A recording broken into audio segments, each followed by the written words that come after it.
La CCHF proposait samedi sa deuxième fête de Cyclo de Flandre, une journée dédiée à la mobilité douce et à la découverte de nouvelles façons de pratiquer le vélo en groupe ou en famille au quotidien. Installé sur le parking du siège de l'intercommunalité des Hauts-de-Flandre à Bergues, l'événement est une vitrine du vélo sous toutes ses formes connues et la journée commençait, pour qui le voulait bien, par une balade à vélo guidée autour de Bergues, 12 km mêlant circulation dans la cité, sur route à circulation soutenue, sur chemin plus tranquille, parfois en sous-bois, puis sinueux, bordé par les champs qu'un soleil de fin de mai regarde d'un rayon attentif. L'occasion également de faire le point sur le développement de la pratique du vélo au sein de la CCHF. Oui, on parle vélo, pas que aujourd'hui, on parle vélo depuis plusieurs années maintenant.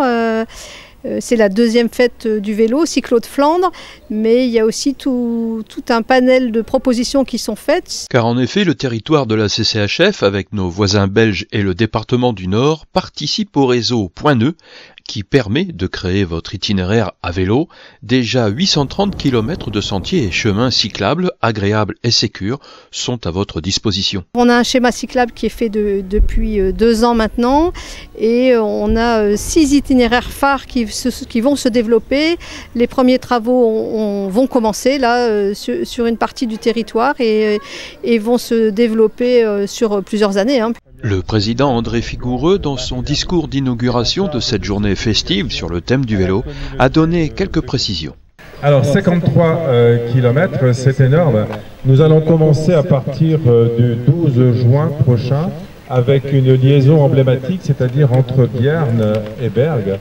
Ensuite, nous allons également avoir certainement en fin d'année la poursuite de la piste cyclable entre Esquelbecq et Warmond. Développer l'usage du vélo, c'est aussi mettre à disposition des usagers des équipements pour faciliter cet usage, comme les hubs de mobilité, qui combinent en un lieu les différents moyens de locomotion et dispensent des services techniques d'entretien et de réparation. La journée a également été marquée par la signature du premier contrat de location de vélo entre la CCHF et une habitante du territoire. On a ouvert début mai un service de location vélo longue durée, donc 1 mois, 3 mois ou 6 mois, à destination uniquement des trajets domicile-travail. Donc les habitants de la CCHF peuvent louer ces vélos, que ce soit des vélos assistance électrique, des vélos pliants ou d'autres vélos un peu atypiques pour s'essayer à la pratique du vélo, changer ses habitudes de déplacement.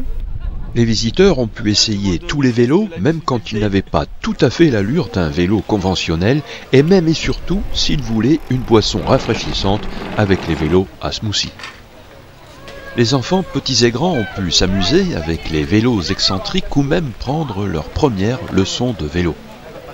Le vélo revient en force sur les routes puisqu'en France, il s'en est vendu plus de 2,5 millions en 2021, quand dans le même temps, il s'est vendu un peu plus d'1,5 million de voitures neuves.